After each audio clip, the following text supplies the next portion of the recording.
വിഷു ഒരു കാർഷികോത്സവമാണ്. ഓണം പൂക്കാലമാണെങ്കിൽ പച്ചക്കറികളും ഫലമൂലാദികളും വിളവെടുത്ത് താലങ്ങളും കുട്ടകളും വട്ടികളും നിറയ്ക്കുന്നതാണ് വിഷു.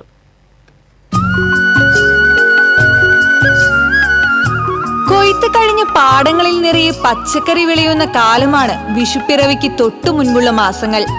കൊയ്ത്തു കഴിഞ്ഞ പാടങ്ങൾ തരിശിടാതെ പയറും പാവലും പടവലവും സ്വർണ്ണ നിറമാർന്ന വെള്ളരിയും എന്നുവേണ്ട മിക്കവാറും എല്ലാത്തരം പച്ചക്കറികളും വിളയിച്ച് അവ വിളവെടുക്കുന്ന കാലമാണ് വിഷുക്കാലം.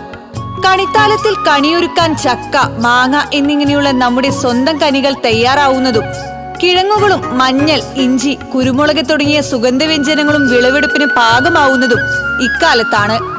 നാട്ടിൽ കിട്ടുന്നതായ എല്ലാവിധം പഴങ്ങളും പച്ചക്കറികളും കേരളീയരുടെ കണിത്താലത്തിൽ നിറയുന്നു. മേടസംക്രാന്തിയാവുമ്പോഴേക്കും അടിമുടി പൂത്തൊലയുന്ന കണിക്കൊന്ന, പഴുക്കച്ചക്ക, മാങ്ങ, നാളികേരം, വിവിധയിനം പഴങ്ങൾ, അങ്ങനെ എല്ലാത്തരം മംഗളവസ്തുക്കളും കണിയൊരുക്കുന്നു. അതിലെല്ലാം തീരെ കുറയാത്ത പ്രാധാന്യം കാർഷിക വിഭവങ്ങൾക്ക് നൽകുന്നു. വിഷുവിന് കൃഷിയുമായി ബന്ധപ്പെട്ട ഒട്ടേറെ ആചാരങ്ങളും നിലനിന്നിരുന്നു. അതിൽ പ്രധാനമാണ് കൃഷി ആയുധ പൂജ.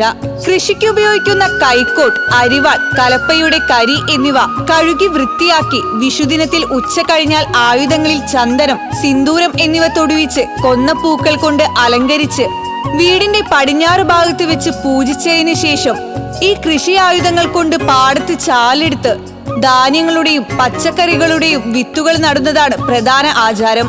ഇതിന് കൈക്കോട്ട് ചാലിടുകയെന്നാണ് പറയുന്നത്.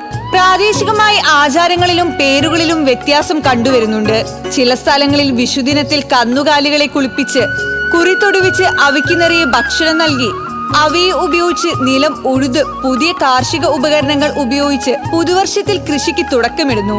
ഇങ്ങനെ ഉഴുത ചാലിൽ അവൽ, മലർ, അട എന്നിവ നേർദിക്കുന്ന പതിവുണ്ട്.